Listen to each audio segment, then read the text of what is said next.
everybody, and welcome back to the Up the Guts podcast. Sean, as always, is your host, Trent D'Alton, and we are here for the preview episode. Today, it is obviously the preliminary final preview episode. We're down to our final four teams. It's Collingwood, it's Hawthorn, it's Geelong, and it's the Brisbane Lions. So we'll be previewing all of those games coming up, while also going over some news, because there's actually, especially in the past hour or so, there's a lot of news that has been flying through. So we'll start off. I put some notes down here. We'll start off with Christian Petrarca. So obviously yesterday it was put out that both Melbourne and him are open to a trade, but they don't want to make it known, or they don't want to be the ones to come out and say it. But this year, whereas Christian Petrarca mainly wanted to get to Hawthorn, he wanted to stay in Victoria, he's more open to an interstate move this year as well, which is huge.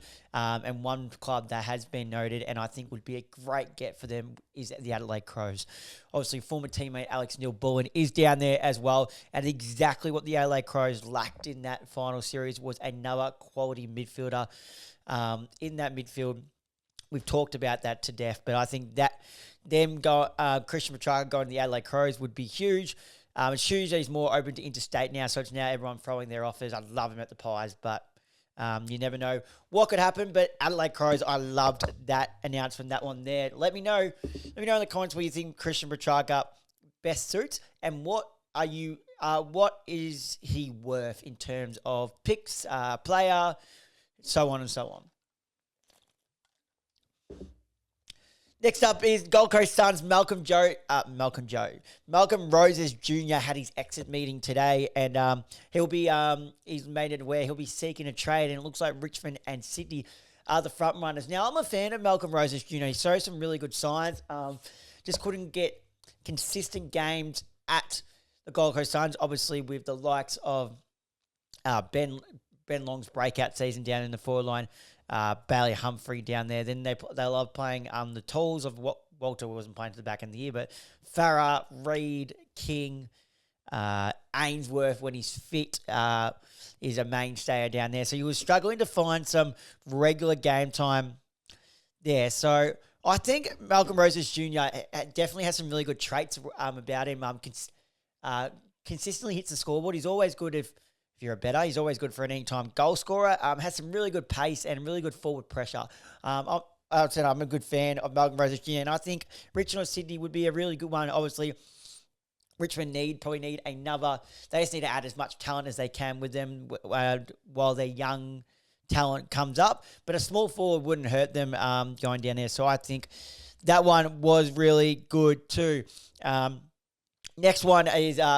as I was having a drink here, sorry guys. I just saw before that we all knew it, but Sam Draper has finally made it aware that, so I'm just getting up Twitter in case I miss anything, or X, my apologies, as I'm talking, has finally made it aware that he will be going to the Brisbane Lions. I think we all knew that, like, it's not beat around the bush, that best to go. And that the question there goes with, where does that leave the Big O? Does he go on? I know his body, there's been talked about his body not being able to handle it anymore.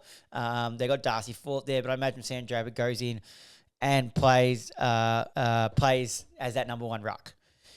Now, the more interesting one, let me know if you think this was hypocritical. We know about the Zach Merritt whole situation. Two of his teammates come out and spoke. First was good friend Nick Martin, was disappointed. But another player that came out and spoke very strongly was Mason Redman.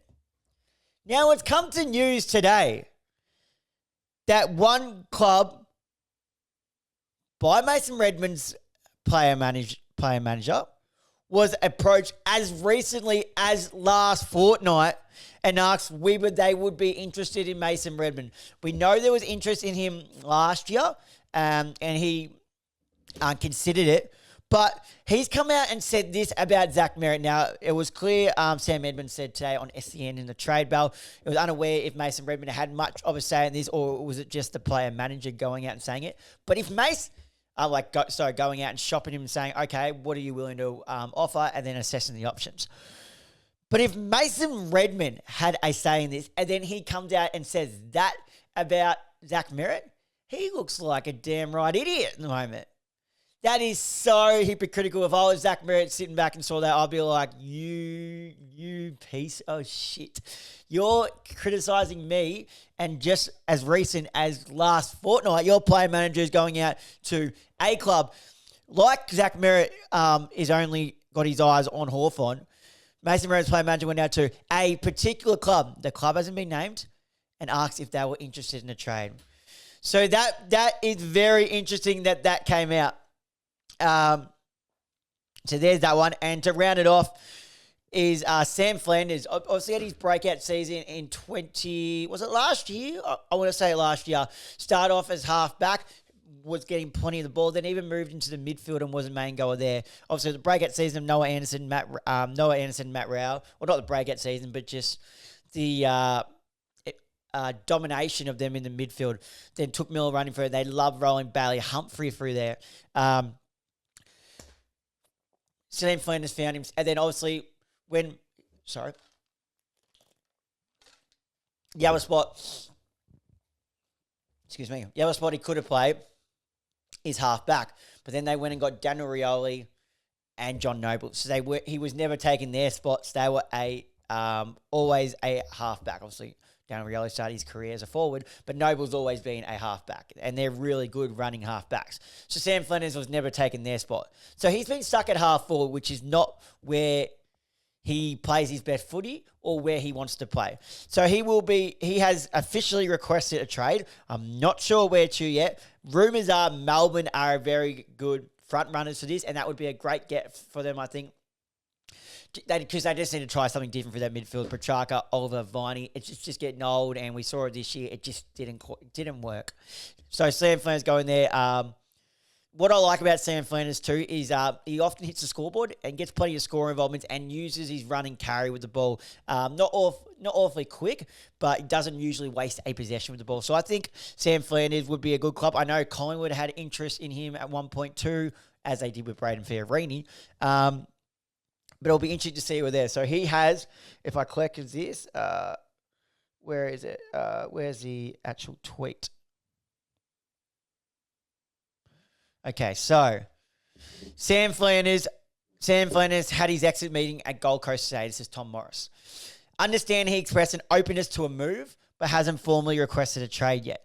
He's keen for more midfield time. He's contract until the end of 2027. Vic clubs such as Melbourne and guess who? The war chest St Kilda circling. He hasn't met with any rivals yet. And then just about 30 minutes ago, he has officially requested a trade. So that's a big watch, that one, to see where he will end up. And I think he's a really handy player. We saw what type of player he was last year at halfback. Was a must-have if you're a Supercoach player in your Supercoach team last year.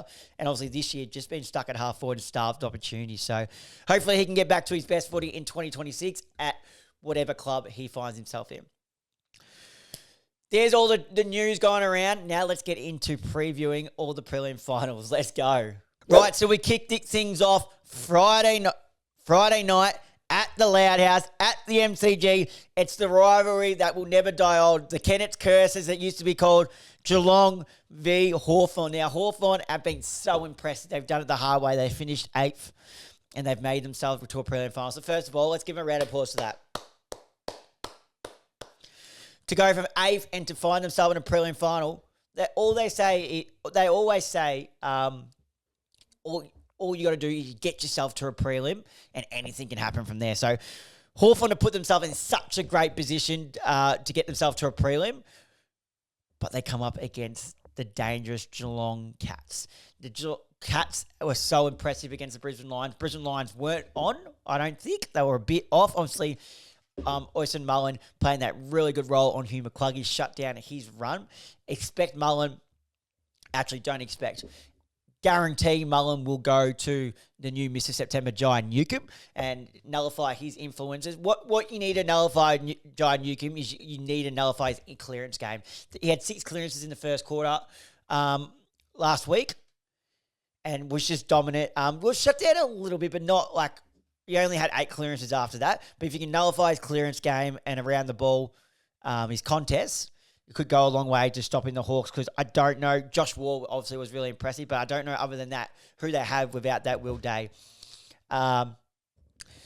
It's going to be a really good, really, really good battle. It'll be interesting to see how they set up their defense line. So imagine Barras. Does Barras take Barras probably takes Neil and battle on Cameron because he's more mobile. That's what I'm thinking because they'll want to leave Sicily free. So that's going to be a big watch on that one too. And then if we go to the other end, it's an interesting battle as well. Obviously, Mark Blicavs is going to have to play as that ruckman.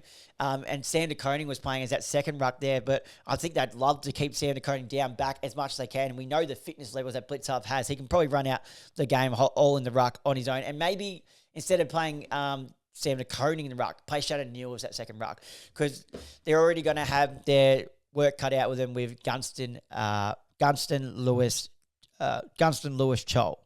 Yeah, Gunston Lewis Chol down there. So they need as much tools as they can down them. Verdict. I think the Cats get this done. Been a great season by Hawthorn, but I said coming into this season, not season, coming in just before the final series, Geelong were my favourites. They had the perfect run home, and they were just so impressive. So I'm going to be going with the Cats on this one. Then to round it out, Saturday night, again, we go back to the Loud House, the MCG. It is Collingwood v. the Brisbane Lions. It's the 2023 Grand Final all over again. Collingwood obviously had the week off. Brisbane Lions were so impressive against their little brother, Gold Coast Suns, on the weekend, beating them. Was it 53? Yes, 53 points they beat them by, and their midfield were just dominant against a Gold Coast midfield who I rate very highly. McCluggage, Dunkley, Will Ashcroft were so impressive, and I think they need to do that again to be able to get on top of the Pies. They've got a really good record at the G to the Brisbane Lions this season, but I think in order to win this game, they need to get on top in the midfield. And they certainly can, but I think if they don't get on top in the midfield, I don't see them winning this game. So it starts with the midfield.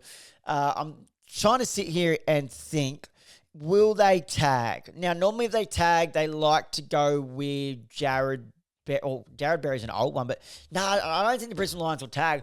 Dunkley will probably stand on Dacos at stoppages. He might even stand on DeGoey, body on body. DeGoey's in some really good form since coming back as well. But I think this is going to be a ripper game, and I think it's just going to be who can score the most and who can get it done. Well, obviously who can score the most, but who can get it done through the midfield is where it's going to be one. Expect Harris Andrews will go to Myercheck.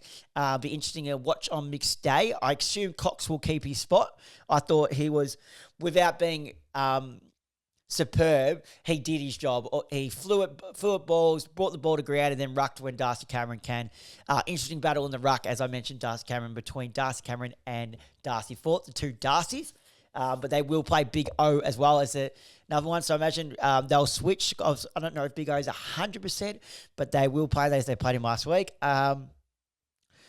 But yeah, if you need to stop the midfield, the Brisbane Lions, the Pies, and what if they can't stop the midfield, they need to try and get that forward line intact. Logan Morris can really get off the chain. Cam Rayner can really get off the chain. Obviously, Charlie Cameron's really out of form, but he's the type of player that could stand up on a special occasion. On a special occasion, Collingwood's defence last week, the qualifying final week was superb. The best we've probably seen the Collingwood backline this season. Darcy Moore with his best game for the season, arguably his best game for his career, most important game for his career, most intercept. Was it intercept marks or intercept possessions? I think it was marks in a finals game. So that backline was set. Can they do it again will be the question, because the ball, if they can't get on top in the midfield as much as they would like and dominate, the ball is going to be coming in hot and fine. McCluggage loves to run and carry. Will Ashcroft gets inside 50s. Josh Dunkley plays that hard in and under. Zach Bailey also runs and carries. So it's going to be a great battle. But you'll be won't be shocked to hear I will be going with my Collingwood Magpies. I think we get this done, and I think the stage is going to be set for a Collingwood-Geelong Grand Final. I'm not 100% confident. I'm not sitting there going, yeah, we're going to win, because I know how impressed. If that Brisbane Lions came last week, that is scary. But I think the Pies just get this done in a nail biter. Well, there you go, guys. There is my previews of the preliminary final matches coming up this weekend. So excited. 4 teams left. Only 2 teams will advance to the grand final. Thank you guys for watching. If you're watching this on YouTube and you enjoyed this, make sure you leave a like and comment on this video. Hit that subscribe button. Turn the notification bell on so you're notified whenever we upload. If you listen to this via Spotify or have a podcast, make sure you leave a like and comment on this video. Hit that follow button, turn the notification bell on so you're notified whenever we upload. If you enjoyed this show, share this off to a mate who you think might enjoy this as well. And most importantly, guys, please make sure to leave a 5-star rating, as that does what help push the show out there to newer listeners. Thank you guys for watching, and until next time, I'll see you guys then.